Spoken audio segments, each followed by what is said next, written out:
Bonjour! Aujourd'hui, le fameux petit top 10 des meilleures cartes de Theros Beyond Death. Je rappelle quelques petites choses, évidemment ce petit top 10 ce n'est que mon avis, il n'y aura que des rares et des mythiques et j'ai essayé de prendre des cartes un peu de toutes les couleurs. Il y a bien plus de 10 bonnes cartes dans l'édition évidemment, le top 10 n'est pas dans l'ordre et c'est uniquement pour vous donner mon avis et essayer de discuter un petit peu au cours de quelques cartes. Tassa Batréenne, alors du coup c'est l'un des dieux, c'est l'un des dieux des 5 couleurs, c'est le dieu bleu. Du coup elle est 6-5 pour 4 dont 3 incolores et un bleu indestructible, comme tous les dieux de l'extension d'ailleurs. Elle n'est pas une créature tant que notre dévotion au bleu n'est pas au moins de 5 minimum. À la fin de notre tour elle va blinker une créature et pour 4 dont un bleu et 3 incolores on va pouvoir engager une créature ciblée. J'aime beaucoup cette carte parce qu'elle a deux gros avantages pour moi. Dans un premier temps, elle n'est que pour un seul bleu, et du coup, son effet qui permet de blink, donc blink c'est-à-dire qu'on exile et qu'on renvoie sur le champ de bataille juste après, va vachement bien s'énergiser avec des cartes de d'autres couleurs qui vont avoir des effets d'arrivée en jeu. Par exemple, si je prends le cavalier vert, à chaque fois qu'il va revenir sur le champ de bataille, on va refaire son effet. Et il y a déjà des decks qui font un peu n'importe quoi avec ça en standard. Ensuite, une petite saga bleue mythique qui aura 20 la déesse de la mer. Pour 7, dont 5 incolores et 2 bleus, pour 1, donc sur le premier tour, quand on va mettre le premier marqueur, on va créer un gros 8-8 Kraken avec plein de tentacules défense talismanique. Le deuxième tour, on va engager les permanents de notre adversaire, et après, on va lui prendre un truc. Alors sur le papier, ça paraît cher effectivement à jouer et un peu complexe, mais je trouve que c'est une super carte pour, encore une fois, avoir un kill potentiel dans contrôle. Avoir un 8-8 qui va attaquer alors qu'on va avoir engagé toutes les créatures de notre adversaire, ça paraît pas mal, ça fait son 8 en plus à la défense talismanique. Non, j'aime beaucoup cette saga et je pense que ça peut faire la surprise aussi. C'est largement jouable en commandeur aussi dans certains packs qui jouent du bleu. Passons à la couleur noire. Berger du cauchemar qui est un 4-4 vol pour 4 dont 2 noirs et 2 incolores, donc il a déjà un body correct. Il dit que lorsque l'on a une créature non jeton qui va mourir, on peut l'exiler à la place qu'il aille dans le cimetière et mettre une copie de ces créatures-là en 1-1 directement sur le terrain. Comment dire que c'est l'une de mes cartes préférées en noir et que ça synergise bien avec une autre petite réédition qu'on aime bien, le bon vieux Gary des familles. Eh bien oui, parce que la créature elle va revenir, mais que Gary il revienne en 1-1, en 3-5 ou en 10-10, on s'en fiche. Le but c'est qu'il revienne et qu'il fasse son effet d'arrivée en jeu. Je suis assez hype par cette carte parce que ça va nous amener aussi à jouer, je sais pas, Mono Noir Dévotion par exemple, ça devient très très fort. En plus on a des moteurs à sacrifice, ça paraît pas mal.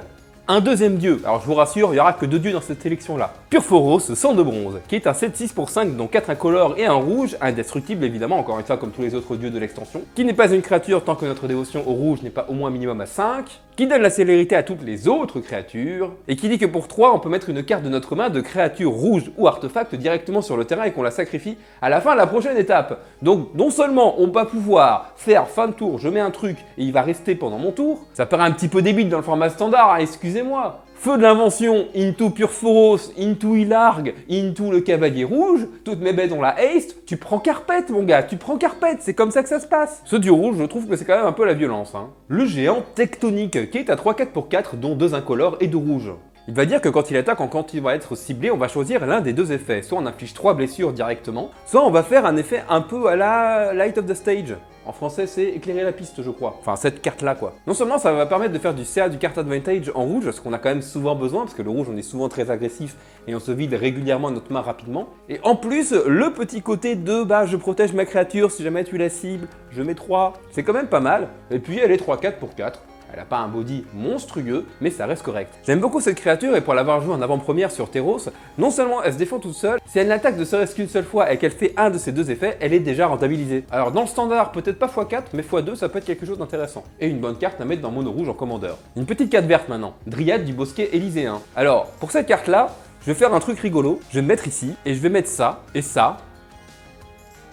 voilà.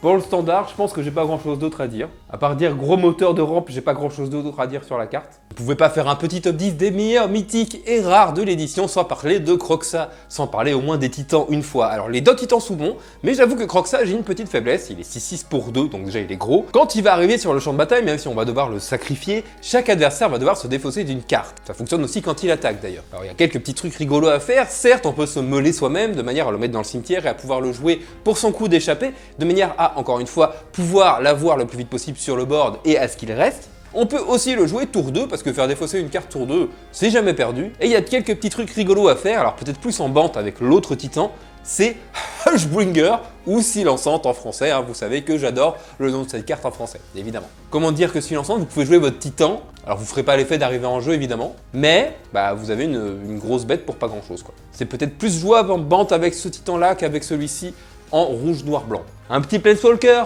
Allez, Ashiok, muse des cauchemars.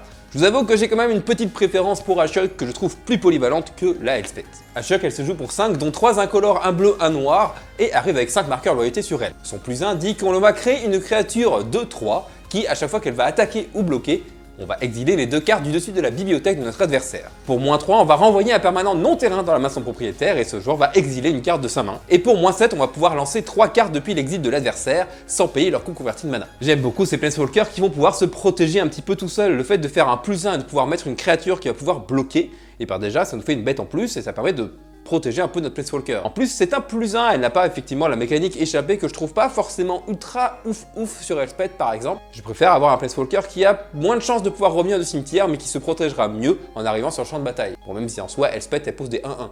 Le -3 nous permet de gérer une menace et aussi de vider un petit peu la main de l'adversaire. Alors si on fait le -3, sachant qu'elle arrivera à peu près tour 5 à Ashiok sur le terrain, normalement l'adversaire devrait déjà avoir développé un petit peu son board. Mais l'avantage c'est que si on tombe contre un pack un petit peu agressif, il est possible que la personne n'ait plus de cartes en main. Dans ce cas-là, on va non seulement renvoyer une menace dans la main de son propriétaire, et potentiellement l'exiler. Et potentiellement la rejouer plus tard pour nous-mêmes. Voilà, je trouve ça sympa. Ombrelance, qui est un petit équipement artefact évidemment, que l'on va poser pour 1, qui va s'équiper pour 2, la créature équipée va gagner +1/+1, lien de vie et piétinement. Bon, déjà c'est pas dégueu. Et en plus pour un incolore, tant qu'on a le mana, on peut le faire à peu près n'importe quand. Les permanents que nos adversaires contrôlent perdent défense talismanique et indestructible. Alors évidemment, il y a ce côté de, c'est pour un petit peu contrer le fait que tous les dieux soient indestructibles. Ça peut être du coup une carte correcte en side, en standard, mais je trouve aussi que c'est une très bonne carte de commandeur, parce qu'il y a beaucoup de commandeurs qui ont la défense talismanique. Je vais vous remontrer ça, mais bon, moi c'est l'un de mes commandeurs préférés que j'ai le plus joué. Et le fait de ne plus avoir la défense talismanique, ça permet quand même de gérer pas mal de choses. J'espère que ce petit top 10 t'a plu. Évidemment, tu peux t'abonner à la chaîne, partager la vidéo un maximum partout où tu peux. Et moi, je te dis, n'oublie pas, la magie n'est jamais finie. Un maximum de love. Stay the night. N'est jamais...